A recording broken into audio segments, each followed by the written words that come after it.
Mga kaibigan, isang magandang araw, magandang umaga ho sa lahat. Good morning, mga kaibigan. Kahit naman ho ay wala ho tayong tulog for 12 hours, no? Wala ho tayong tulog. Madaling araw na ho, mga kaibigan.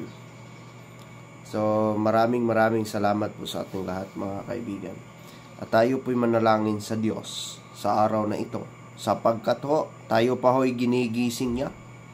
At tayo pa po ay nandito pa sa mundong ibabaw na ito, nagpapatuloy sa mga tungkulin na ginagampanan ho natin sa buhay na ito.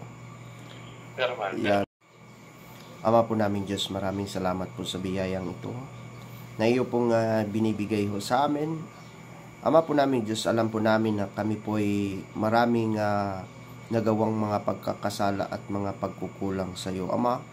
Sana po, Ama, tulungan niyo po ako, tulungan niyo po kami sa aming mga tungkulin sa buhay na ito. Lalong-lalo na po, Ama, na magagampanan ko po lahat ang aking mga tungkulin, ang aking mga pananagutan sa buhay na ito.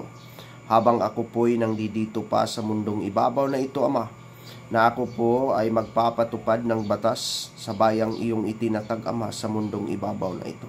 Na sana po, Ama, na wala ho akong kinikilingan, na wala po akong pinapaboran sa mundong ibabaw na ito, na pantay-pantay ho para sa lahat, Ama. Wala pong sinumang taong makapa-impluensya sa aking doktrinang nalalaman ho sa batas, Ama. Ito po'y nakapalalim, Ama. Alam mo po, Ama, na marami pong nagagalit sa mga taong matutuwid sa iyong bayan ang Ama. Alam po namin, Ama, habang kami po'y nagpapatupad ng may katuwiran sa buhay na ito, ako po ay manindigan. Maraming salamat.